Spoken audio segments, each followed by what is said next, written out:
কাছে প্রমাণ আছে? আমি কিছুই চাই না, বিচার আপনারা করতে পারবেন না।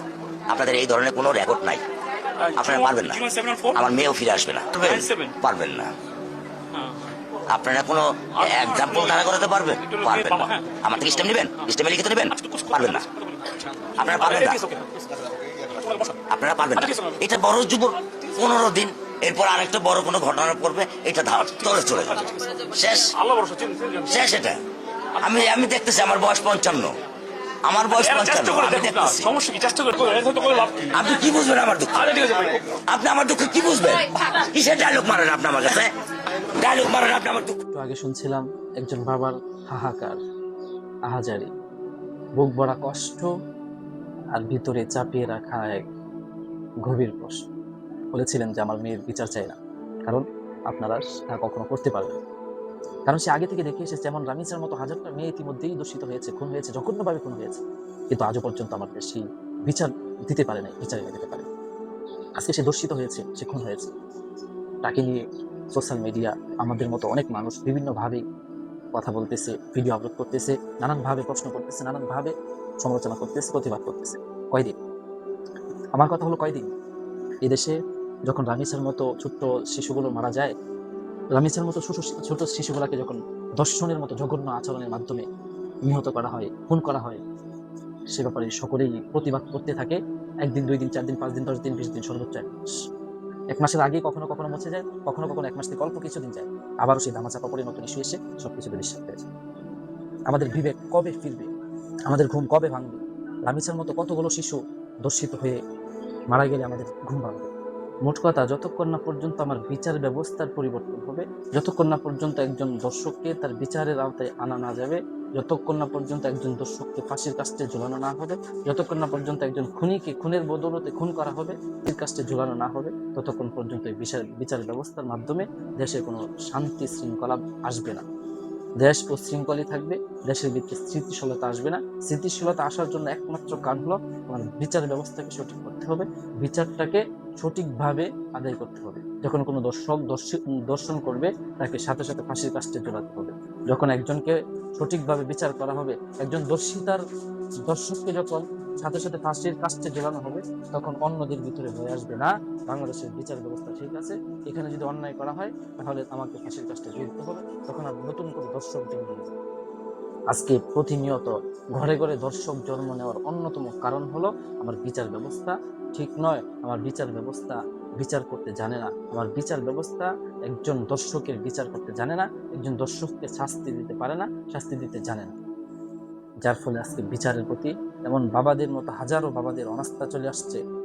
তার মেয়ের বিচার চাইতেও সে চায় না, কারণ হলো তার রাস্তা নষ্ট হয়ে গেছে। বিচার ব্যবস্থা আজকে 5 দিন 10 দিন যাওয়ার পরে নতুন ইস্যু আসবে, নতুন বিষয় নিয়ে আলোচনা শুরু হবে, প্রতিবাদ শুরু হবে, রামিসাকে সবাই ভুলে যাবে। এবং হাজারো রামিসা ইতিপূর্বে আমরা দেখেছি যাদের বিচার এখনো হয়নি, বছরকে বছর চলে যাচ্ছে, তাদের বিচার এখনো হয়নি। এভাবে হাজারো ঘটনা আমার বাংলাদেশে ঘটতেছে। সকালে বিকালে দুপুরে খুনের খবর, দর্শনের খবর হাজারটা আসতেছে, কিন্তু দিন শেষে কোনো বিচার নাই। দর্শকরা নতুন নতুন করে আরো দর্শনের কাজে উৎসাহিত হচ্ছে, দর্শকের সংখ্যা বাড়তেছে, খুনিদের সংখ্যা বাড়তেছে, চাঁদাবাজের সংখ্যা বাড়তেছে। একমাত্র কারণ হলো বিচার ব্যবস্থা, নগণ্য বিচার ব্যবস্থা। সঠিক সময় সঠিকভাবে যদি বিচারের আওতায় আনা হতো, তাহলে এমন রামিসের মতো শিশু বাচ্চাদেরকে জীবন দিতে হতো না নৃশংসভাবে। আমরা তীব্র নিন্দা জানাই। আমরা শুনেছি ইতিমধ্যে তাদেরকে গ্রেফতার করা হয়েছে।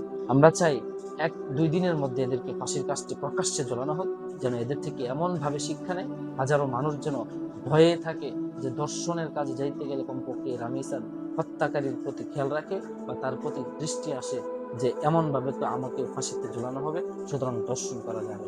যখন একজন দর্শকের বিচার জমিনে হবে, প্রকাশ্যে দিবালোকে একজন দর্শককে যখন ফাঁসির কাস্টে ঝোলানো হবে, হাজারটা দর্শক সঠিক পথে চলে আসবে, হাজারটা দর্শক সে নিজের মতাদর্শ পরিবর্তন করে ভালো রাস্তায় আসবে। এই দর্শকের বিচারটা সঠিক মতো হয়। যতক্ষণ পর্যন্ত দর্শকের বিচার হবে না, সঠিক ও ন্যায়ভাবে যতক্ষণ না পর্যন্ত একজন দর্শকের বিচার হবে, ততক্ষণ পর্যন্ত এই রাষ্ট্রে দর্শকের সংখ্যা কমবে না, খুনের সংখ্যা কমবে না।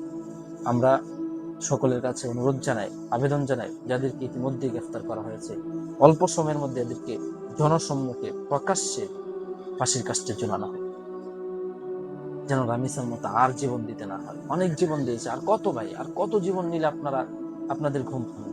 কতগুলো জীবন নিলে আপনাদের মনে হবে যে জীবন দেওয়া হয়েছে, জীবন দিয়েছে? আল্লাহ আমাদেরকে সব কাজ সহজ করুন। আমরা সবসময় একটা কথাই বলি, কোরআনের শাসন, আল্লাহর হুকুম, আল্লাহর হুকুম থেকে আমরা যতক্ষণ পর্যন্ত দূরে থাকবো, আল্লাহর শাসন ব্যবস্থা থেকে যতক্ষণ পর্যন্ত আমরা দূরে থাকবো, ততক্ষণ পর্যন্ত আমাদের উপর আযাব আসবেই আসবেই। এ থেকে বাঁচার কোনো উপায় নেই। একমাত্র বাঁচার উপায় হলো আল্লাহর উপর পূর্ণ আস্থা ও বিশ্বাস রাখা এবং আল্লাহর কোরআন অনুযায়ী রাষ্ট্র পরিচালনা করা। আল্লাহর কোরআনের মধ্যে রাষ্ট্র পরিচালনার প্রত্যেকটা সেক্টর আছে। আমরা যদি আল্লাহর কোরআন অনুযায়ী রাষ্ট্র পরিচালনা করি, ইনশাআল্লাহ এই রাষ্ট্র সুন্দর ও মজবুত ও স্থিতিশীল হবে।